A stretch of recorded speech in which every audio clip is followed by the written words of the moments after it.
Hi குட்டீஸ், இன்னைக்கு நம்ம ஒரு குட்டி ஸ்டோரி தான் பார்க்க போகிறோம். முன்னொரு காலத்தில் அமீர் அப்படிங்கிற ஒரு ராஜா ஒரு நாட்டை ஆண்டுட்டு வர்றாரு.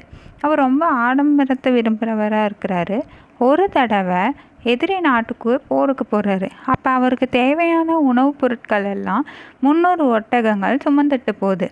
ஆனால் அந்த போரில் அவர் தோல்வியை சந்திக்கிற நேர்றாரு.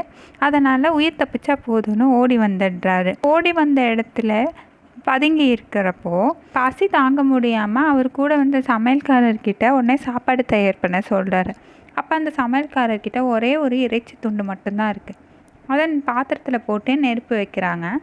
அப்போ வந்து சரி, அந்த குழம்புல ஏதாவது காய்கறி போட்டு அதுக்கு சுவை வைக்கலாம் அப்படின்னு சொல்லிட்டு அது காய்கறி தேடுறதுக்காக அந்த சமையல்காரர் கிளம்புறாரு. அப்போ அந்த வழியாக ஒரு நாய் வந்துட்டு இருக்கு. இவர் வச்ச கறி குழம்போட அந்த வாசனையில் வந்து அது அப்படியே ஈர்த்துட்டு வேகமாக வந்து அந்த பாத்திரத்துக்குள்ளே தலையை நுழைச்சிடுது. அவ்வளோதான், சூடு தாங்க முடியாமல் அது அதோட தலையை வந்து பின்னோக்கி இழுக்குது. அப்போ அந்த பாத்திரம் வந்து நாயோட கழுத்தில் நல்லா மாட்டிக்குது. பயந்து போன அந்த நாய் வந்து பாத்திரத்தோடு ஓடிடுது. இதை பார்த்த உடனே அரசரால் சிரிப்பை தாங்க முடியல.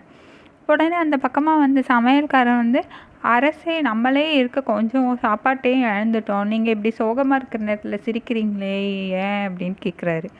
அதுக்கு அந்த அரசன் என்ன சொல்கிறாரு, என்னோடய நிலைமையை நினச்சி பார்த்தா எனக்கு சிரிப்பு வந்துடுச்சு. காலையில் என் உணவை எடுத்துகிட்டு வரத்துக்கு 300 ஒட்டகங்கள் தேவைப்பட்டுச்சு. ஆனால் இப்போது ஒரு நாய் எல்லாத்தையும் தூக்கிக்கிட்டு ஓடுது அப்படின்னு சொல்லிட்டு அதை நினச்சா என்னால் சிரிப்பே தாங்க முடியல அப்படின்றாரு.